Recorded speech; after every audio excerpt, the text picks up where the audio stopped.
வணக்கம் viewers. நான் உங்க விஜயஷு from Iconix TV. So என்ன சடனா காபி ஷாப்ல உட்கார்ந்திருக்கீங்க, போன எபிசோட்ல வேற மாதிரி இந்த எபிசோட்ல வேற மாதிரி அப்படின்னு நீங்க யோசிக்கலாம். ஏன்னா போன எபிசோட் மேரேஜ் அண்ட் ரிலேஷன்ஷிப் பத்தி நம்ம எழில் மேம் ரொம்ப டீடைல்டா அவங்களோட எக்ஸ்பீரியன்ஸை நம்ம கிட்ட ஷேர் பண்ணாங்க. ஆனா இப்போ அதுக்கும் இதுக்கும் என்ன சம்பந்தம் அப்படியே யோசிச்சு பாத்தீங்கன்னா it is relating to dating தாங்க. சோ காபி ஷாப் அப்படின்னாலேதான் எல்லாருக்குமே டேட்டிங் ஸ்பாட் அப்படின்னு காபி ஷாப் தான் சொல்லலாம். சோ இந்த காபி ஷாப்ல இன்னைக்கு நாம பேச போறது டேட்டிங் பத்தி தாங்க. சோ எப்படி டேட் பண்ணலாம், எங்கல இருந்து ஆரம்பிச்சு எங்க முடிக்கலாம் அப்படிங்கிறது டீடைல்டா இன்னைக்கு நம்ம கூட நம்ம எழில் மேம் ஷேர் பண்ண போறாங்க. சோ வாங்க கேட்டு தெரிஞ்சுக்கலாம்.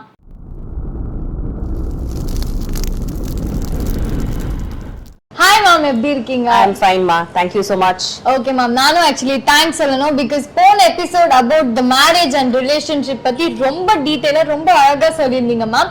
எனக்கு மட்டும் இல்ல, ஈவன் த வியூவர்ஸ் வந்து நல்ல கிளாரிட்டியோட தான் இருப்பாங்க அப்படின்னு நினைக்கிறேன். சோ அதுக்கான ஒரு பேஸ் அப்படிங்கிற டேட்டிங் அப்படிங்கிற டாபிக் பத்தி தான் இன்னைக்கு நம்ம பேச போறோம். சோ வெயிட் பண்ணாம டாபிக் உள்ள போயிடலாம். டேட்டிங்னா என்ன மேம்? ஓகே, டேட்டிங் அப்படின்னு சொல்லும் போது நம்மளுடைய இந்திய கலாச்சாரத்துல பாத்தீங்க அப்படின்னா அது வந்து ஒரு தவறான பார்வையோட பார்க்கப்படுது. டேட்டிங்கிறது ஒரு தப்பான விஷயம் அப்படிங்கிறது பார்க்கப்படுற ஒரு விஷயம். இப்போ டேட்டிங் அப்படிங்கிற கான்செப்ட் நம்மளுடைய இந்தியன் சொசைட்டிலே நிறைய பேருக்கு வந்து சரியான புரிதல் கிடையாது.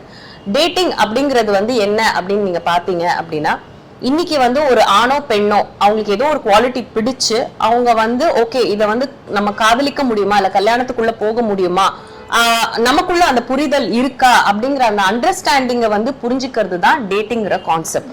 சோ இது பாத்தீங்கன்னா ப்ராமினென்ட்டா வெஸ்டர்ன் கல்ச்சர்ல வந்து டேட்டிங் ஜாஸ்தியாவே இருக்கு. சோ இந்த டேட்டிங்ல வந்து என்ன ஆகும் அப்படின்னு பாத்தீங்கன்னா ஒருத்தருக்கு ஒருத்தர் அவங்கள பத்தி நிறைய பேசுவாங்க, கம்யூனிகேட் பண்ணுவாங்க. சோ அவங்களுடைய கேரக்டர்ஸ், அவங்களுடைய கோல்ஸ், அவங்களுடைய டிசையர்ஸ், அவங்களுடைய வாழ்க்கை முறை எப்படி இருக்கு, அவங்க என்ன விரும்புறாங்க, அவங்கள பத்தி, ஏன்னா நம்ம யார பத்தியுமே தெரியாம நம்ம காதலிக்க முடியாது. சோ ஃபர்ஸ்ட் அண்ட் ஃபார்மோஸ்ட் ரொம்ப தெளிவா நான் சொல்ல விரும்புறது வந்து என்ன அப்படின்னா, டேட்டிங் அப்படிங்கிற ஒரு விஷயம் வந்து நம்ம வந்து இது காதலுக்குள்ள போகும் இல்ல நம்ம அவங்கள காதலிக்கிறோம் நினைச்சிட்டே டேட்டிங் பண்ணக்கூடாது. நீங்க டேட்டிங்கிற ஃபேஸ் அப்படிங்கறதே வந்து காதலுக்கும் அதுக்கும் கனெக்ஷன் இல்ல. உங்களுக்கு ஒருத்தர் பிடிச்சிருக்கு, அவங்க கிட்ட பேசணும் பழகணும்னு நினைக்கிறீங்க, அவங்க எப்படிப்பட்ட பர்சன் அப்படிங்கறத நம்ம தெரிஞ்சுக்கிறதுக்காக தான் இந்த டேட்டிங்கிற கான்செப்ட் வந்து இன்னைக்கு இருக்கு. சோ இன்னைக்கு வந்து நம்மளுடைய இந்திய கலாச்சாரத்துல வந்து பாத்தீங்கன்னா இந்த பெரியவங்க எல்லாருமே வந்து பாத்தீங்கன்னா டேட்டிங்னா ஒரு தவறான விஷயம் அப்படின்னு பாக்குறாங்க. பட் ஆனா அது அப்படி கிடையாது. டேட்டிங்கிற ஒரு விஷயம் வந்து ஒரு ஆணும் பெண்ணும் வந்து ஒரு மெச்சூர்டான ஆண் பெண் அவங்க ஒருத்தரை புரிஞ்சுக்கிறதுக்கு ஒரு சரியான சந்தர்ப்பமா அமையிறது தான் இந்த டேட்டிங்கிற ஃபேஸ். Okay ma'am. சோ எந்த ஏஜ்ல இல்ல எப்போ நம்ம டேட் பண்ண ஸ்டார்ட் பண்ணோம்? ஓகே, இதுக்கு என்ன ஆன்சர் இருக்கும் நீங்க நினைக்கிறீங்க மேம்? இப்போ இருக்கிற இந்த ஜெனரேஷன்னா பேசிக்கா ஸ்கூல்லயே டேட்டிங்னு போறாங்க.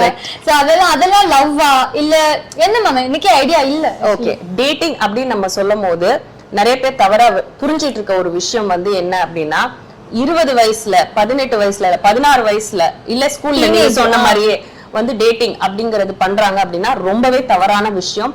அது வந்து செய்யவும் கூடாது. இதை பார்த்துட்டு இருக்க யங்ஸ்டர்ஸ் எல்லாருமே தயவு செஞ்சு புரிஞ்சுக்கோங்க, டேட்டிங் பண்றதுக்கு ஒரு சரியான வயது இருக்கு. Please understand. உங்களுக்கு நீங்க டேட்டிங் பண்றீங்க, ஒரு ஆணோ பெண்ணோ டேட் பண்றாங்க அப்படின்னா அவங்க வந்து 25ல இருந்து ஒரு 30 வயசுல இருக்கிறவங்க தான் டேட்டிங் பண்ணணும். அதுவும் அவங்க வந்து ஒரு வேலைக்கு போயிட்டு அவங்கள பாத்துக்கிற அந்த வேலை அவங்களுக்கு எல்லாமே இருக்கு, ஒரு மெச்சூரிட்டி இருக்கு, ஓகே நான் கல்யாணம் பண்ணணும்னு விரும்புறேன் அப்படிங்கிறவங்க தான் அந்த டேட்டிங்கிற ஃபேஸ்க்குள்ள போகணும். அதுக்கு முன்னாடி இந்த 16 வயசுலயே வந்து ஸ்கூல்ல படிக்கும் போது டேட்டிங் பண்றது, அட்ராக்ஷன்ல காலேஜ் படிக்கும் போது டேட்டிங் பண்றது, அதெல்லாம் டேட்டிங்கே கிடையாது. ஏன்னா அது வந்து வேற மாதிரி தவறான வழிகள்ல கொண்டு போய் முடியும். இதனாலதான் வந்து இன்னைக்கு இந்திய கலாச்சாரத்துல பாத்தீங்கன்னா பெற்றோர்கள் ரொம்பவும் பயப்படுறதுக்கு காரணம் இதுதான். ஏன்னா ஒரு ஆணும் பெண்ணும் வந்து அந்த 16 வயசுல 13 வயசுல அவங்களுக்கு ஒண்ணுமே தெரியாது, they are not mature enough. அதாவது டேட்டிங் அப்படிங்கறது கான்செப்டே அவங்களுக்கு இருக்காது. ஏன்னா நீங்க பாக்குறீங்க, ஒருத்தர் மேல அட்ராக்ட் ஆகுறீங்க, அந்த கிரஷ்ங்கிற ஒரு விஷயம் தான் இருக்கு. So you like that person, அவங்களை பார்த்தோம்னா உங்களுக்கு அட்ராக்ட் ஆகுது, இது நார்மலான ஒரு ஹார்மோனல் விஷயம். பட் ஆனா அது அந்த வயசுல 13 16 வயசுல இல்ல 18 வயசுல காலேஜ் படிக்கும் போதெல்லாம் போறது வந்து டேட்டிங்கிற ஒரு விஷயமே சரியான விஷயம் கிடையாது. சோ நீங்க வந்து ஒரு வேலைக்கு போயிட்டு ஒரு சம்பாதிக்கிற ஆணோ பெண்ணோ இருந்து கல்யாணம் அப்படிங்கிற ஒரு விஷயத்துக்குள்ள போகணும் அப்படின்னு நீங்க நினைச்சீங்கன்னா then dating is the right choice to do. Okay ma'am, it's actually well set. But இப்போ நிறைய பேர் இப்போ இந்த ரீல்ஸ்ல கூட எல்லாம் பாத்தீங்க அப்படின்னா மேம், நான் இந்த மாதிரி நாங்க ஸ்கூல் டேஸ்ல இருந்து லவ் பண்ணோம், இப்போ நாங்க கல்யாணத்துல வந்து முடிச்சிருக்கோம், we are having a happy life அப்படின்லாம் சொல்றாங்களே, அப்போ what is the reason behind that ma'am? So இப்போ வந்து பாத்தீங்கன்னா ஸ்கூல் லைஃப்ல வந்து பாத்தீங்க, ஸ்கூல் லைஃப்ல இருந்து உங்களுக்கு காலேஜ் லைஃப் வரைக்கும் பாத்தீங்க அப்படின்னா அந்த ஹார்மோனல் சேஞ்சஸ், அதே மாதிரி அந்த வயசுக்குரிய அந்த ஒரு லவ் அப்படிங்கிற அந்த கான்செப்ட் அவங்க நினைச்சுக்கிறாங்க, கல்யாணமும் பண்ணிக்கிறாங்க. சிலது வந்து லக்குல அது த்ரூவும் ஆயிடுது. சில மேரேஜஸ் அண்ட் ரிலேஷன்ஷிப் அந்த மாதிரி வந்து டேட்டிங்ல இருந்து நாங்க ஸ்கூல்ல இருந்து லவ் பண்ணிருக்கோம், லாங் டேர்ம் ரிலேஷன்ஷிப் போயிருக்கோம் அப்படின்ட்டு அந்த மாதிரி சக்சஸ்ஃபுல்லா இருக்கிற கப்புள்ஸும் இருக்காங்க. பட் இதெல்லாம் இதோடைய சக்சஸ் ரேட் பாத்தீங்கன்னா ஒரு 10 வருஷத்துக்கு முன்னாடி தான் இருந்தது. ஓகே, இன்னைக்கு கிடையாது. ஏன் கிடையாது அப்படின்னா இன்னைக்கு வந்து கடகட டேட் பண்றாங்க, உடனே ஒரு ரிலேஷன்ஷிப் குள்ள போயிடுறாங்க. எந்த அளவுக்கு மேரேஜ் ஃபெயிலியர் ஆயிட்டு டிவோர்ஸ் ஆதோ அதுவும் ஆகுது. சோ உங்களுடைய நீங்க கேட்ட அந்த ஒரு விஷயம், நாங்க காலேஜ்ல இருந்தே அவங்க நல்ல ஃப்ரெண்ட்ஸா இருந்திருப்பாங்க, புரிதல் இருந்திருக்கும். சோ அவங்களால சஸ்டெயின் பண்றக்கூடிய அந்த ஒரு விஷயம் இருந்திருக்கும். அது இயற்கையிலேயே லக்லயும் அவங்களுக்கு வந்து அது ஒர்க் அவுட் ஆயிருக்கும். பட் எல்லா கேசஸ்லயுமே இது வந்து ஒர்க் அவுட் ஆகுமா அப்படின்னா கிடையாது. சோ அதுலயுமே நீங்க பாத்தீங்கன்னா அவங்க வந்து இன்னைக்கு வந்து சோசியல் மீடியால வந்து நிறைய பேர் வந்து அவங்க சந்தோஷமா இருக்கிற மாதிரி போட்டுக்கிறாங்க. ஓகேங்களா, ஒரு ஃபேக்காக கூட போடுறவங்க எல்லாம் இருக்காங்க. சோ அதனால வந்து அதை வச்சுட்டு we shouldn't get carried away. உள்ள வந்து அவங்களுக்குள்ள என்ன ரிலேஷன்ஷிப் இஷ்யூ நடக்குதுங்கிறது நாளைக்கு தான் தெரிய வரும். சோ அதனால எந்த உங்களுடைய லைஃப் ஜர்னிக்கும் இன்னொரு லைஃப் ஜர்னிக்கும் நீங்க என்னைக்குமே கம்பேர் பண்ணிக்க முடியாது. அதாவது ஒரு சின்ன வயசுல இருந்து அவங்க ஃப்ரெண்ட்ஷிப்ல இருந்து நாங்க இது வரைக்கும் நாங்க கேரி பண்ணி கல்யாணம் பண்ணிருக்கோம் அப்படின்னா it's very good, I am happy for it, they are lucky people. But அதே விஷயம் தான் எனக்கும் நடக்கும்னு சொல்ல முடியாது. இதை வந்து நம்ம பாசிட்டிவா நினைக்கலாமேன்னு கூட நீங்க என்ன கேட்கலாம், நடக்கலாம். பட் ஆனா என்னன்னா ஃபர்ஸ்ட் உங்களை நீங்க புரிஞ்சுக்கிறது ரொம்பவே முக்கியம். உங்களை நீங்க புரிஞ்சுக்கிட்டீங்கன்னா தான் அடுத்தவங்களை நீங்க புரிஞ்சுக்கிற சக்தி உங்களுக்கு இருக்கும். சோ இதுதான் கான்செப்ட் அபவுட் இது. ஓகே மேம், சோ நம்ம இந்தியன் சொசைட்டி இத எந்த மாதிரி மிஸ் அண்டர்ஸ்டாண்ட் பண்ணிருக்காங்க? ஓகே, டேட்டிங் அப்படின்னு சொன்னாலே ஒரு ஆணும் பெண்ணும் பழகுறது. ஏன்னா காதலே வந்து இன்னைக்கு நம்ம இந்தியன் சொசைட்டில இன்னுமே தவறான விஷயமா தான் இருக்கு. பட் ஆனா இன்னைக்கு கொஞ்சம் முற்போக்கு சிந்தனைகள்னால நிறைய விஷயங்கள் மாறி இருக்குன்னு தான் நம்ம சொல்லலாம். ஆனா ரொம்ப few changes. பட் ஆனா டேட்டிங்கிற மிஸ்கன்செப்ஷன் வந்து ஏன் பேரண்ட்ஸ் வந்து பயப்படுறாங்க அப்படின்னு பாத்தீங்கன்னா, ஏன்னா இந்த பசங்க வந்து போய் காதல்னு நினைச்சுக்கிறாங்க. டேட்டிங் ஃபேஸ் வந்து காதலே கிடையாது. ஓகேங்களா, உங்களுக்கு அவங்கள பிடிச்சிருக்கு, ஏதோ ஒரு விஷயம் அவங்களை இழுத்துருக்கு, அவங்களோட லுக்ஸா இருக்கலாம், அவங்களோட குவாலிட்டியா இருக்கலாம், அவங்க ஆட்டிடியூடா இருக்கலாம், எதுவா வேணாலும் இருக்கலாம். பட் நீங்க வந்து நல்லா யோசிச்சு பாத்தீங்கன்னா நீங்க டேட்டிங் பண்ண ஆரம்பிக்கிறதே அந்த பாசிட்டிவ் குவாலிட்டிஸை பார்த்துதான். யாருமே நெகட்டிவ் குவாலிட்டிஸை பார்த்துட்டு டேட் பண்ண மாட்டாங்க இல்லையா? Practically impossible for that. So நம்ம என்ன புரிஞ்சுக்கணும் அப்படின்னா, நம்ம டேட் பண்ணும் போது ஏன் வந்து இந்தியன் சொசைட்டில இது தவறா சித்தரிக்கப்படுது அப்படின்னா, உடனே ஒரு ரிலேஷன்ஷிப் சேஞ்ச் பண்ணிடுறாங்க. இன்னைக்கு ஒருத்தரோட டேட் பண்றாங்க, நாளைக்கு ஒருத்தவங்களோட டேட் பண்ற எதுக்கு? ஓகேங்களா, நம்ம உட்கார்ந்து வெறும் பேசி பழகி பண்ண ஒரு நாளைக்கு வந்து 24 மணி நேரம் நமக்கு இருக்கு. ஒரு இண்டிவிஜுவல் பர்சனா நம்ம வாழ்க்கையில சாதிக்கிறதுக்கு நிறைய இருக்கு. ஆனா நம்ம அதை பண்றோமா? கிடையாது. சோ டேட்டிங்கிற பேர்ல வந்து ஒரு 4-5 பேரை மீட் பண்ணி பேசுறோம், பழகுறோம். என்ன ரீசன்? அதனால அவுட்கம் என்ன? சோ நீங்க வந்து ஒருத்தர் பிடிச்சிருக்கு, உண்மையிலேயே உங்களுக்கு பிடிச்சிருக்கு அப்படின்னா அது சீரியஸா நெக்ஸ்ட் லெவல் ரிலேஷன்ஷிப்புக்கு யோசிக்கலாமா அப்படிங்கிறது. டேட்டிங்க கூட நீங்க சொல்லலாம் வந்து அந்த காலத்துல வந்து அரேஞ்ச் மேரேஜ்ல இந்த பொண்ணோ இல்ல பையனோ பாக்குறதுக்கு ஒருத்தர் புரிஞ்சுக்கிறதுக்கு சொல்லுவாங்க தெரியுமா, அந்த மாதிரி ஃபேஸா கூட நீங்க சொல்லலாம். ஜஸ்ட் ஒரு புரிதல் கான்செப்ட் தான் இந்த டேட்டிங். சோ ஏன் இன்னைக்கு பேரண்ட்ஸ் எல்லாருமே பயப்படுறாங்க அப்படின்னா அவங்க பயப்படுறதுக்கும் ஒரு காரணம் இருக்கு. புரிதலே இல்லாம அது தவறான வழியில போயிட்டு டேட்டிங்க்கும் லவ்க்கும் கனெக்ஷன் இருக்கு கிடையவே கிடையாது. நீங்க டேட் பண்றது திருப்பியும் நான் வந்து அதை ஹைட்ரேட் பண்றேன், நீங்க டேட்டிங் பண்றதுனால லவ்ல இருக்கீங்கன்னு அர்த்தமே கிடையாது. தயவு செஞ்சு அந்த டேட்டிங் ஃபேஸ அவங்களுக்கும் உங்களுக்கும் ஒத்து வருமா, ஃபேமிலி பேக்ரவுண்ட் என்ன, எந்த மாதிரி விஷயங்கள் உங்களுக்கு பிடிக்கும், இது அடுத்த லெவல் காதல்ங்கிற ஒரு விஷயத்துக்குள்ள நம்மளால போக முடியுமான்னு யூஸ் பண்றதுக்கு தான் இந்த டேட்டிங் கான்செப்ட். ஓகே மேம், இப்போ டேட்டிங் பண்றாங்க அப்படின்னா என்னென்ன விஷயங்கள்லாம் மைண்ட்ல வச்சுக்கணும் மேம்? ஓகே, ஒரு சீரியஸா ஒரு ரிலேஷன்ஷிப்குள்ள நீங்க போகணும் அப்படின்னு நினைச்சீங்கன்னா ஃபர்ஸ்ட் ஸ்டெப் தான் டேட்டிங்னு உங்களுக்கு ஏற்கனவே சொன்னேன். சோ அப்ப நீங்க டேட்டிங் பண்ணும்போது என்ன பேசணும் அப்படின்னா, நீங்க ஆஸ் an இண்டிவிஜுவல் எப்படிப்பட்ட பர்சன், அந்த ஆப்போசிட் பர்சன் என்ன மாதிரி ஒரு பர்சன், அவங்களோட ஃபேமிலி கல்ச்சர் என்ன, அதுக்கப்புறம் வந்து என்ன ஒர்க் பண்றாங்க, எத்தனை நாள் வந்து என்னென்ன விஷயங்கள் அவங்களுக்கு பிடிக்கும், இத்தனை வருஷம் எப்படி வளர்ந்துருக்காங்க, அவங்க அப்பா அம்மா எப்படி, ஓகேங்களா, அதுக்கப்புறம் அவங்களோட லைஃப் கோல்ஸ் என்ன, அவங்க எய்ம் லைஃப் இப்ப வந்து நான் இருக்கேன் அப்படின்னா என்னுடைய லைஃப் கோல்ஸ் என்ன, அதோட எனக்கு அது மேட்ச் ஆகுமா. ஃபார் எக்ஸாம்பிள் ஒரு ஆணும் பெண்ணும் பழகுறாங்க. சோ இந்த பர்சன் வந்து தனக்கு வரப்போற வைஃப் வந்து ஹவுஸ் வைஃபா இருக்கணும்னு நினைக்கிறாங்க. சோ அந்த பொண்ணு வந்து கடைசி வரைக்கும் நான் வேலைக்கு போகணும்னு நினைக்கிறவங்களா இருக்காங்க அப்படின்னா இந்த டேட்டிங் ஃபேஸ்லயே பேசும்போது என்ன ஆகும்னா நம்ம ரெண்டு பேருக்குள்ள மிஸ் மேட்ச் இருக்கு. ஒரு 2-3 டைம்ஸ் ஆஃப் டேட்டிங் ஒரு காஃபி ஷாப்ல மீட் பண்ணும் போது நமக்கு வந்து ஒரு டின்னருக்கோ எங்கேயோ போகும்போது நமக்கு என்ன ஆகுதுன்னா நம்மளுடைய ட்ரீம்ஸ் அண்ட் வேல்யூஸ் வந்து மிஸ் மேட்ச் ஆகுது அப்படிங்கிறது நமக்கு தெரிய ஆரம்பிக்கும். இந்த டேட்டிங் ஃபேஸ்ல தயவு செஞ்சு பிசிக்கலா இன்வால்வே ஆகக்கூடாது. ரொம்பவே முக்கியமான விஷயம். இன்னைக்கு நான் அந்த கருத்தை பதிவு பண்ண விரும்புறேன். ஏன்னா இந்த டேட்டிங் ஃபேஸ்ல வந்து நிறைய பேர் கேஷுவலா போயிட்டு ஜாலியா ஒரு பப்லயோ ஒரு காஃபி ஷாப்லயோ ஒரு டின்னர்லயோ உட்காந்துட்டு then they take it in a physical level and an emotional level. அது வந்து பண்ணவே கூடாது. ரொம்ப தவறான விஷயம். அது அவங்களுக்கும் நல்லது இல்ல, அவங்களை சுற்றி இருக்கிறவங்களுக்கும் நல்லது கிடையாது. சோ தயவு செஞ்சு அது காதல்னு நினைச்சு தவறான விஷயத்துக்குள்ள போய் விழுந்துராதீங்க. சோ ஒரு டேட்டிங் ஆஸ்பெக்ட் அப்படிங்கிறது என்ன அப்படின்னா, உங்களுக்கு ஒருத்தரை பிடிச்சிருக்கு, அத அவங்களோட வாழணும்னு நினைக்கிறீங்க, பட் அது சரியா வருமா வராதா அப்படிங்கறத தெரிஞ்சுக்கிறதுக்கு நீங்க ஒருத்தருக்கு ஒருத்தர் நிறைய பேச்சுவார்த்தைக்குள்ள போகணும். நிறைய பர்சனல் விஷயம் ஷேர் பண்ண முடியுமா அப்படின்னு பாத்தீங்கன்னா அந்த டேட்டிங் ஃபேஸ்ல பண்ண முடியாது. ஏன்னா எல்லாருமே அவங்களோட பாசிட்டிவ் சைட்ஸை பத்தி தான் பேசுவாங்க, யாருமே நெகட்டிவ் சைட்ஸை பத்தி பேச மாட்டாங்க. உண்மையிலே நீங்க ஒரு ரிலேஷன்ஷிப்ல சீரியஸா போகணும்னு நினைக்கிறவங்க மட்டும் டேட்டிங் பண்ணுங்க. ஓகே, இல்லாட்டி பண்ணவே பண்ணாதீங்க. தயவு செஞ்சு வேணாம், பண்ணாதீங்க. ஓகே மேம், இப்போ டேட்டிங் பண்ண ஒரு ஹெல்தி ரிலேஷன்ஷிப் கிரியேட் ஆகும் அந்த ஹஸ்பண்ட் அண்ட் வைஃப், ஐ மீன் ஆர்த்துக்கு முன்னாடி அந்த பாய் அண்ட் கேர்ள்க்குள்ள ஒரு ஹெல்தி ரிலேஷன்ஷிப் கிரியேட் ஆகும் அப்படிங்கிறது சொல்லலாமா? ஓகே, இன்னைக்கு வந்து பாத்தீங்கன்னா நிறைய ஜெண்டர் பயாஸ் வந்து நிறைய இல்ல. இன்னைக்கு ஆணும் பெண்ணும் ஈக்குவலா பழகுறாங்க. உண்மையிலே வந்து நல்ல குட் ஃப்ரெண்ட்ஷிப்ஸும் நான் பாத்திருக்கேன் சொசைட்டில, ஒரு ஆணும் பெண்ணும். சோ நீங்க டேட்டிங் பண்ணும்போது நல்ல நண்பர்களா ஆக கூட வாய்ப்பு இருக்கு. டேட்டிங்கிறது காதலையோ கல்யாணமோ போய் முடியணும்னு அவசியம் இல்ல. உங்களுக்கு ஒரு நல்ல தோழியோ ஒரு நல்ல நண்பனோ கிடைக்கிறதுக்கு நிறையவே வாய்ப்பு இருக்கு. சோ அந்த ஹெல்தி ரிலேஷன்ஷிப் அப்படின்னும் போது அவங்க ஃபர்ஸ்ட் வந்து இது எப்படி போகவும் வாய்ப்பு இருக்கு அப்படின்னா, டேட்டிங் பண்றாங்க, டேட்டிங் ஒரு 6 மாசம் 8 மாசம் பண்ணதுக்கு அப்புறம் ஒரு நல்ல ஃப்ரெண்ட்ஸ் ஆகுறாங்க. அந்த ஃப்ரெண்ட்ஷிப்ல இருந்து கூட அது திருமணம் ஆக வாய்ப்பு இருக்கு. ஓகே, சோ அதோட பாசிட்டிவ் சைட்ஸ் தான் நம்ம வந்து பார்க்கணும். சோ என்ன ஆகும் அப்படின்னா, நீங்க கொஞ்ச நாள் வந்து ஒருத்தரோட இருந்து பழகி இருக்கும் போது அவங்களுடைய நல்லதுகள் கெட்டதுகள் எல்லாமே உங்களுக்கு தெரிய ஆரம்பிக்கும். சோ இந்த டேட்டிங் ஃபேஸே வந்து பல வருஷமா டேட் பண்றவங்க கூட இருக்காங்க. ஓகே, ஓகேங்களா. அதுக்கப்புறம் ஒரு நல்ல நண்பர்களா மாறி அதுக்கப்புறம் ஒருத்தருக்கு ஒருத்தர் நல்ல புரிதல் வந்து அதுக்கப்புறம் கல்யாணத்துக்கு எடுத்துட்டு போறவங்க கூட இருக்காங்க.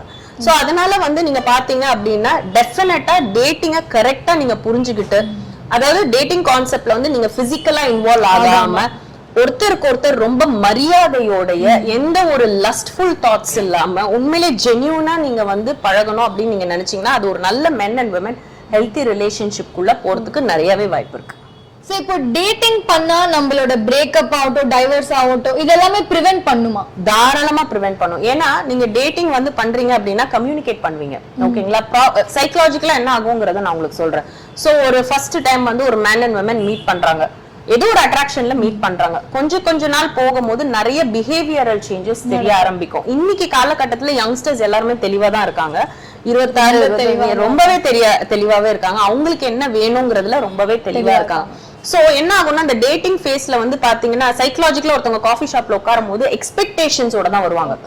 ஓகேங்களா. யாருமே வந்து குடுக்கணுங்கிற எண்ணத்தோட வரமாட்டாங்க, லவ் குடுக்கணுங்கிற எண்ணத்தோட எல்லாம் வரமாட்டாங்க. ஓகே, அவங்க எப்படிப்பட்ட பர்சன் நமக்கு தெரிஞ்சுக்கலாம், பழகி பார்க்கலாம். ஓகேங்களா. என்னோட எக்ஸ்பெக்டேஷன்ஸோட அது செட் ஆகுதா, அப்ப வந்து நம்ம இது ஒர்க் அவுட் பண்ணலாமா வேண்டாமா அப்படிங்கறதுதான் அவங்க மைண்ட்ல வந்து கான்செப்டா வந்து போகும். சோ இந்த டைம்ல வந்து என்ன ஆகும் அப்படின்னா, ஃபேமிலியை பத்தி நான் ஏற்கனவே சொன்ன மாதிரி ஃபேமிலி கல்ச்சரை பத்தி பேசும்போது என்ன ஆகும் அப்படின்னா, இவங்க வீட்டுல வளர்க்கப்பட்ட முறை அந்த பொண்ணும் வீட்டுல வளர்க்கப்பட்ட முறை எல்லாம் தெரிய ஆரம்பிக்கும். சோ அதுக்கப்புறம் பாத்தீங்கன்னா இந்த லவ் செட் ஆகுமா? இப்ப நினைச்சு பாருங்களேன், ஒரு 2 டிஃபரெண்ட் ரிலிஜன் பீப்புள் வந்து லவ் பண்ணலாம் நினைக்கிறாங்க, ஆனா டேட்டிங் ஃபேஸ்ல இருக்காங்க அப்படின்னா நீங்க வந்து 2 ரிலிஜன் வெவ்வேறு ரிலிஜன்ல கல்யாணம் பண்றது பெரிய விஷயம். ஓகேங்களா. ஏன்னா நீங்க டோட்டலாவே இந்த ரிலிஜனுக்கும் அந்த ரிலிஜனுக்கும் வந்து நிறைய வித்தியாசம் இருக்கும். அது 2 பேரண்ட்ஸ் வந்து ஒத்துக்கணும். அதுக்கப்புறம் வந்து இவங்க 2 பேருக்குள்ளயுமே அது செட் ஆகணும். சோ இந்த 2 ரிலிஜன் வந்து இப்போ டேட்டிங் ஃபேஸ்ல ஓகே ரிலிஜன் வந்து ஒரு பெரிய விஷயம் இல்ல அப்படின்னு வந்து சொல்லிட்டு போறதுக்கு வந்து ஈஸியா இருக்கலாம். பட் நாளைக்கு வந்து உங்களுக்கு பிள்ளைகள் பிறக்கும் பொழுது அது ஒரு ப்ராப்ளம் ஆகும். அதுவே இந்த வேல வளர்க்கணுமா, அந்த ரிலிஜன்ல வளர்க்கணுமா, இந்த கல்ச்சர், இது வந்து நிறைய ரீசன்ஸா இருந்திருக்கு இது வரைக்கும் டிவோர்ஸ்க்கும் லவ் பிரேக்கப்புக்குமே. ஓகேங்களா. சோ செட் ஆகாது. உங்க 2 பேருக்குள்ள செட் ஆனாலும் நீங்க என்ன பண்ணுவீங்கன்னா உங்க பெற்றோர்களுக்காக நிறைய விஷயங்களை காம்ப்ரமைஸ் பண்ண வேண்டிய நிலைமை வரும். சோ அதனாலதான் வந்து டேட்டிங் ஃபேஸ்ல வந்து நல்லா 2 பேருக்குள்ள ஒத்து வருமா, உங்களோட பர்சனாலிட்டிஸ் என்ன, கேரக்டரிஸ்டிக்ஸ் என்ன, 2 பேருடைய வந்து கோல்ஸ் என்ன, லைஃப் பர்பஸ் என்ன, நான் வந்து ஒரு 20-30 வருஷம் கழிச்சு நான் என்னவா இருக்க விரும்புறேன் அப்படிங்கிற அந்த விஷயங்கள்லாம் நீங்க பேசும்போது என்ன ஆகும் அப்படின்னா இந்த டேட்டிங் ஃபேஸ்லயே வந்து ஏதோ ஒரு மிஸ்மேட்ச் இருக்கு நமக்கு தெரிய ஆரம்பிக்கும். It will really help you from not getting into a wrong relationship. ஒரு தவறான லவ்வோ இல்ல தவறான திருமணத்துக்குள்ள போகாம இருக்கிறதுக்கு இது ரொம்பவே நமக்கு ஹெல்ப் பண்ணும். ஓகேமா. சோ இப்போ நீங்க அரேஞ்ச் மேரேஜ்க்கு டேட்டிங் ரொம்ப ரெக்கமெண்ட் பண்ணுவீங்களா இல்ல லவ் மேரேஜ்க்கு டேட்டிங் ரெக்கமெண்ட் பண்றீங்களா மேம்? லவ்ல ஆட்டோமேட்டிக்காவே டேட்டிங் பண்ணுவாங்க. ஓகேங்களா? அரேஞ்ச் மேரேஜ்ல தான் இந்த டேட்டிங்ற கான்செப்ட் வந்து ரொம்ப கஷ்டமான விஷயம். ஏன்னா வந்து பாத்தீங்கன்னா ஒரு பயங்கர ட்ரெடிஷனலான ஃபேமிலி வந்து என்ன பண்ணுவாங்க அப்படின்னா வந்து மேரேஜ் ஃபிக்ஸ் பண்ணுவாங்க. ஒரு 6-8 மாசம் இல்ல மேக்ஸிமம் ஒரு வருஷத்துக்குள்ள கல்யாணம் ஃபிக்ஸ் பண்ணுவாங்க. சோ அட்லீஸ்ட் அந்த 6 months இல்ல 8 months டைம்ல வந்து என்ன பண்ணணும்னா அந்த மாப்பிள்ளையும் பொண்ணையும் பழக விடுறது நல்லது. சில பேரண்ட்ஸ் வந்து ஏன் பழக விட மாட்டாங்க அப்படின்னா ஏன்னா எல்லா உண்மைகளும் வெளியில வந்துரும் அப்படிங்கிறதுக்காக பழக விட மாட்டாங்க. ஆக்சுவலா அது தவறான ஒரு விஷயம். இன்னைக்கு வந்து பேரண்ட்ஸ்க்குமே நான் சொல்ற ஒரு பெரிய இன்ஃபர்மேஷன் ஒரு ரிக்வெஸ்ட் வந்து என்ன அப்படின்னு பாத்தீங்கன்னா இன்னைக்கு காலம் மாறிடுச்சு. ஓகேங்களா? இன்னைக்கு வந்து நீங்க எந்த ஒரு பெற்றோருமே வந்து கல்யாணம் பண்றோம் அப்படின்னு நம்ம பிள்ளைகளுக்கு வந்து கல்யாணம் பண்றோம் அப்படின்னா அவங்க உடைஞ்சு போகணும் இல்ல டைவர்ஸ் ஆகணும் இல்ல லவ் ஃபெயிலியர் ஆகணும்னு நினைச்சு நம்ம பண்றது கிடையாது. So it is very important. அப்படி இருக்கும் போது என்னுடைய பையனோ பொண்ணோ ஒரு லாங் ஸ்டாண்டிங் ரிலேஷன்ஷிப்ல இருக்கும் போது ஒரு விஷயத்த கவர் அப் பண்றதுக்காக நீங்க கல்யாணம் பண்ணக்கூடாது. ஓகேங்களா? ஃபார் எக்ஸாம்பிள் வந்து ஒரு வீட்டுல வந்து ஒரு பெண் வீட்டுல வந்து பாத்தீங்கன்னா அவங்களை கல்யாணம் பண்ணி கொடுக்கணும்னு நினைப்பாங்க. அவங்களுக்கு அந்த கல்யாணம் செட் ஆகுமா ஆகாதாங்கிறதே வந்து தெரியாம இவங்க கல்யாணம் பண்ணி கொடுத்துருவாங்க. திருப்பி அந்த பொண்ணு வந்து டைவர்ஸ் ஆயிட்டு தான் வந்து நிக்கும். அது அவங்களுக்கு புரியவே புரியாது. இவங்க என்ன பண்ணுவாங்கன்னா இந்த 24 வயசுல கல்யாணம் பண்ணி கொடுக்கணும், நம்மள பெற்றோர்கள்லாம் சுத்தி இருக்கிற ரிலேட்டிவ்ஸ் எல்லாம் என்ன கேட்பாங்கிறதுக்காக கல்யாணம் பண்ணி கொடுத்துருப்பாங்க. உண்மையில அந்த பொண்ணுக்கு வந்து அந்த திருமணத்துல ஈடுபாடு இருக்காது. சோ திருப்பி என்ன ஆகும்? திருப்பி அப்ப நீங்க வந்து ஏன் கல்யாணம் பண்ணி கொடுக்கலங்கிற கேள்விக்கு நீங்க பதில் சொல்லும் போது நாளைக்கு விவாகரத்துக்கானாலும் பதில் சொல்லணும்ல. சோ தயவு செஞ்சு ஒரு பெரிய விபத்து வந்து 2 ஃபேமிலிக்குள்ளயுமே நடக்கிறதுக்குள்ள இதை தடுக்கிறதுக்கு டேட்டிங்கிறது ரொம்பவே உதவும். நீங்க வந்து கல்யாணம் ஆகி நிச்சயம் பண்ணிருந்தா கூட உடைஞ்சு போறதுல தப்பு இல்ல. பட் ஆனா கல்யாணம்ங்கிற ஒரு விஷயத்துக்குள்ள போயிட்டீங்கன்னா நீங்க எந்த அளவுக்கு செலவு பண்றீங்களோ, ஃபார் எக்ஸாம்பிள் சில லட்சங்கள் கல்யாணத்துக்கு நம்ம செலவு பண்ணுவோம் இந்தியன் சொசைட்டில, அதே அளவு டைவர்ஸ்க்கு நீங்க செலவு பண்ணுவீங்க. இதுல மன உளைச்சல், உடம்பு உளைச்சல், பை த டைம் வந்து அந்த டிவோர்ஸ் ப்ரொசீடிங்ஸ் அண்டர்கோ பண்றதுக்குள்ளேயே ஒரு வழியா வந்து நீங்க போயிருவீங்க. சோ அதனால அரேஞ்ச் மேரேஜ்க்கு நான் வந்து அந்த டேட்டிங் ப்ராசஸ் இப்போ கல்யாணம் வந்து ஓகே பண்றாங்க அப்படின்னா அந்த நிச்சயதார்த்தத்துக்கு முன்னாடி ஒரு 3 மாசமோ இல்ல 4 மாசமோ கொஞ்சம் பழக விடுங்க. பழக விட்டாதான் அந்த மேரேஜ் ஓரளவுக்கு சக்சஸ் ஆகிறதுக்கு வாய்ப்பு இருக்கு. இது எல்லாமே ப்ராபபிலிட்டி தான். ஏன்னா அது வந்து கல்யாணம்ங்கிறது வந்து 2 குடும்பம் பண்றது இல்ல. இன்னைக்கு காலகட்டத்துல இட் இஸ் 2 இண்டிவிஜுவல், ஒரு ஆணும் பெண்ணும் கல்யாணம் பண்றது. சோ அவங்க 2 பேரும் நீங்க சக்சஸ்ஃபுல்லா இருக்கணும்னு நினைச்சீங்க அப்படின்னா கொஞ்சம் ஓப்பன் மைண்டடா வெளியில வாங்க. அப்பதான் நிறைய விஷயங்கள் நடக்கும். ஏன்னா ட்ரெடிஷனல் ஃபேமிலில தான் நீங்க பாத்தீங்கன்னா டிவோர்ஸ் ஜாஸ்தி. ஏன்னா ரொம்ப ட்ரெடிஷனலா இருக்கிற பையன் வீட்டுல வந்து மாடர்ன் பொண்ணை அக்செப்ட் பண்ண மாட்டாங்க. இன்னைக்கு எல்லா பெண்களுமே அவுட் கோயிங் ஆயிட்டாங்க. நீங்க வந்து எந்த பெண்ணையுமே இன்னைக்கு வந்து கட்டி போட்டு முடியாது. அந்த ட்ரெண்ட்லயே இன்னைக்கு இல்ல யாருமே. அதனாலதான் ஒரு சர்வே சொன்னது இன்னைக்கு வந்து ஆண்களுக்கு வந்து பெண்களே கிடைக்க மாட்டேங்கிறாங்க கல்யாணம் பண்றதுக்கு. சோ ஒண்ணு நீங்க மாறணும், உங்க கல்ச்சரல் மாறணும், உங்களுடைய பெற்றோர்களுடைய சிந்தனைகள், முக்கியமாக ஆண் பிள்ளைகளை பெற்ற பெற்றோர்கள் உங்களுடைய சிந்தனைகளை நீங்க மாத்திக்கல அப்படின்னா டெஃபினட்டா உங்க பையனுக்கு கல்யாணம் ஆகுறதே கஷ்டமாயிடும். கடைசி வரைக்கும் சிங்கிள். அதனால கடைசி வரைக்கும் ஏன்னா இன்னைக்கு பெண்கள் வந்து ரொம்ப தெளிவா நான் சிங்கிளா இருந்துக்கிறேங்கிற ஸ்டேஜுக்கு வந்துட்டாங்க. அவங்க கேட்கிற ஒரே விஷயம் வந்து ஒரு கல்யாணத்துக்காக நான் அதுக்கு பிரெக்னென்ட் ஆகி நான் கஷ்டப்பட்டு எல்லாத்தையும் கொடுத்து கடைசியில என்னோட வேலையும் போய் கடைசியில நான் எதுக்கு கஷ்டப்படணுங்கிற கேள்வி வர ஸ்டேஜ் வர ஆரம்பிச்சிருச்சு. சோ பெற்றோர்கள் வந்து ஒரு திருமணம் அரேஞ்ச் மேரேஜ் வைக்கிறீங்க அப்படின்னா தப்பே கிடையாது. ட்ரெடிஷனல் வேல்யூஸ் வச்சிருக்கீங்கன்னா தப்பே கிடையாது. அந்த பொண்ணு கொஞ்சம் கம்ஃபர்ட் லெவல்ல கொண்டு வாங்க. ஏன்னா உங்க பையன் போய் அந்த பொண்ணு வீட்டுல போய் வாழ போறதுல அந்த பொண்ணு தான் உங்க வீட்டுல வந்து வாழ போகுது. So she should feel comfortable of doing. So love மேரேஜ்ல ஆட்டோமேட்டிக்காவே நிறைய பேசி பழகுவாங்க. பட் அரேஞ்ச் மேரேஜ்ல டேட்டிங் ரொம்பவே முக்கியம் தான் நான் சொல்லுவேன். Okay ma'am. சோ கண்டிப்பா எல்லாருமே லவ் பண்ணுமா? கண்டிப்பா எல்லாருமே கல்யாணம் பண்ணுமா மேம்? ஆக்சுவலி வந்து நீங்க கேட்ட क्वेश्चन ரொம்ப வந்து நல்ல क्वेश्चनமா. இன்னைக்கு வந்து சிங்கிள்ஸா வாழணும் அப்படின்னு நினைக்கிற எல்லா ஆணுக்கும் பெண்ணுக்கும் ஒரு நல்ல நியூஸ் சொல்றேன். Not everybody is destined for love, not everybody is destined for marriage. So உங்களுடைய வாழ்க்கையை வந்து நீங்க தனியா வாழணும், சந்தோஷமா வாழணும், சுதந்திரமா வாழணும் அப்படின்னு நீங்க நினைச்சீங்கன்னா இதுக்கு உங்களுக்கு கம்ப்ளீட் ரைட் இருக்கு. சோ தாராளமா இப்ப வந்து இந்த சொசைட்டி என்ன பண்ணோம்னா நீங்க சிங்கிளா இருக்கிறதுனால நீங்க ஏதோ ஒரு பெரிய கொலை குற்றம் பண்ண மாதிரி பாப்பாங்க. அதுக்கெல்லாம் அசரவே அசராதீங்க. ஹாப்பியா இருங்க. லைஃப சிங்கிளா என்ஜாய் பண்ணணும்னா என்ஜாய் பண்ணுங்க. ஆனா அதுக்கு முக்கியமான ஒரு விஷயம் வந்து என்ன அப்படின்னா நீங்க சிங்கிளா இருக்கேன்னு சொல்லிட்டு ஒரு 10 பேரோட நீங்க ரிலேஷன்ஷிப்ல இருக்கிறதும் தவறான ஒரு விஷயம் தான். ஓ ஓகே. அந்த மாதிரி வந்து நீங்க பண்றதும் தவறான விஷயம். நீங்க உண்மையிலேயே சிங்கிளா இருக்கணும்னு நினைச்சீங்கன்னா உங்களோட லைஃப் கோல்ஸ், பணம் சம்பாதிக்கிறது, ஒரு பிசினஸ்க்குள்ள போறது, ஒரு நல்ல வேலை பார்க்கறதோ, ஒரு டிராவல் பண்றதோ, இன்னும் எத்தனையோ விஷயங்கள் இருக்கு. ஒரு ரிலேஷன்ஷிப், ஒரு ஆணோ பெண்ணோ கூட இருக்கிறதுனாலதான் வந்து அவங்க லைஃப் கம்ப்ளீட் ஆகணுங்கிற அவசியமே கிடையாது. Still a person can be happy. ஏன்னா இந்த உலகத்துல நமக்கு எக்ஸ்ப்ளோர் பண்றதுக்கு நிறைய தெரிஞ்சுக்கிறதுக்கு நிறைய விஷயம் இருக்கு. அதுக்கு வந்து ஆக்சுவலா பாத்தீங்கன்னா நிறைய விஷயம் நம்மளால எக்ஸ்ப்ளோர் பண்ண முடியாம போறதுக்கு காரணமே மேரேஜ் அண்ட் ரிலேஷன்ஷிப் தான் நான் சொல்வேன். ஏன்னா என்ன ஆகுது அப்படின்னா உங்களோட ஃப்ரீடம் வந்து இன்னொருத்தருடைய என்ட்ரினாலே பிரசன்ஸ்னாலே என்ன ஆயிடும் அப்படின்னா ரெஸ்ட்ரிக்ட் ஆயிடும். அது வந்து கர்டைல் பண்ணணும்னு சொல்ல மாட்டேன், ரெஸ்ட்ரிக்ட் ஆயிடும். ஏன்னா நீங்க வந்து ஒரு சுதந்திரமா ஒரு விஷயம் பண்ணும்போது அவங்க கிட்ட கேட்டுதான் நீங்க அதை பண்ணணும். ஆனா நீங்க சிங்கிளா இருக்கும் போது உங்களுக்கு எல்லா விதமான ஃப்ரீடமும் இருக்கு. So if you are single, please think நீங்க தான் இருக்கிறதுல உலகத்திலே பிளெஸ்ட் பர்சன், ஹாப்பியான பர்சன்.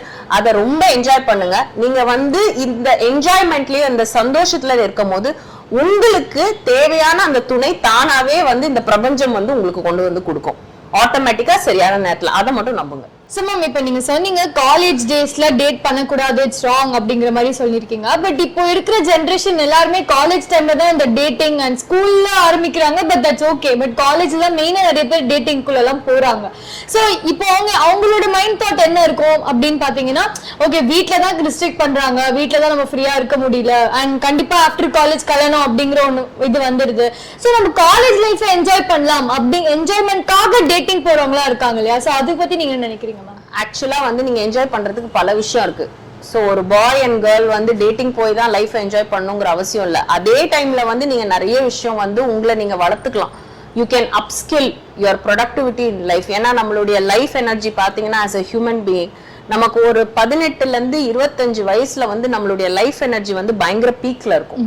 நம்ம வந்து அந்த எனர்ஜியை வந்து நம்மளை வளர்த்துக்கிறதுல நம்ம யூஸ் பண்ணணுமே ஒழிச்சு நம்ம ஜாலியா இருக்கோம் அப்படிங்கிற ஒரு விஷயத்துக்காக ஒரு கேர்ள் ஃப்ரெண்ட் பாய் ஃப்ரெண்டோட போறது வந்து தவறான விஷயம். இப்ப நீங்க இன்னொரு ஒரு கொஸ்டினும் எடுத்து வச்சுங்க.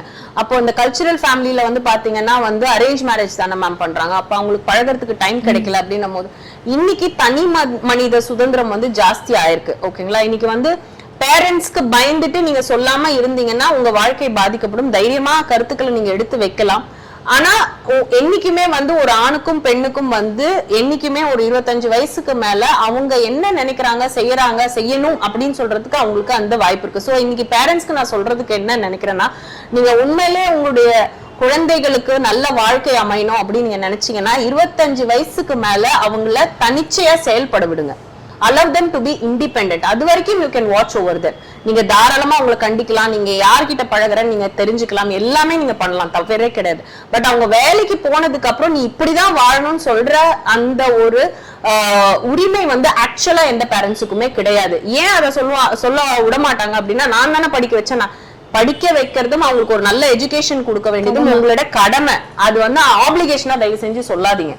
ஓகேங்களா? ஒரு 25 வயசுக்கு அப்புறம் ஒரு பெண்ணோ ஒரு ஆணோ வந்து வேலைக்கு போக ஆரம்பிச்சிட்டாங்கன்னா அவங்க லைஃப் அவங்க வாழறதுக்கான உரிமை இருக்கிறது. நீங்க வந்து ரொம்ப அடக்கி அவங்கள வந்து வேற மாதிரியா மாத்தி கொண்டு வரணும் அப்படின்னா நிறைய திருட்டுத்தனங்கள் ஜாஸ்தி ஆகும், நிறைய பிரச்சனைகள் அவங்களுக்கே வரும். இதனால நிறைய யங்ஸ்டர்ஸ் வந்து சூசைட் அட்டெம்ப்ட், சைக்கலாஜிக்கலா அஃபெக்ட் ஆன ஒரு குழந்தைகளை கூட நான் பார்த்திருக்கேன். வீட்டுல ரொம்ப கண்டிக்கப்பட்டு வெளியில வேற மாதிரி இருக்கிற இண்டிவிஜுவல்ஸுமே நிறைய இருக்காங்க. வீட்டுல ஒரு மாதிரி இருப்பாங்க, வெளியில ஒரு மாதிரி இருப்பாங்க. அதெல்லாம் டோட்டலா ஹெல்த்தியே கிடையாது. சோ ஒரு 25 வயசுக்கு மேல அவங்க வந்து வேலைக்கு போறாங்க வராங்க அப்படின்னா அவங்க வாழ்க்கையை வந்து தேர்ந்தெடுக்கிறதுக்கான சுதந்திரத்தை தயவு செஞ்சு பெற்றோர்கள் கொடுக்கணும்னு தான் நான் சொல்றேன்.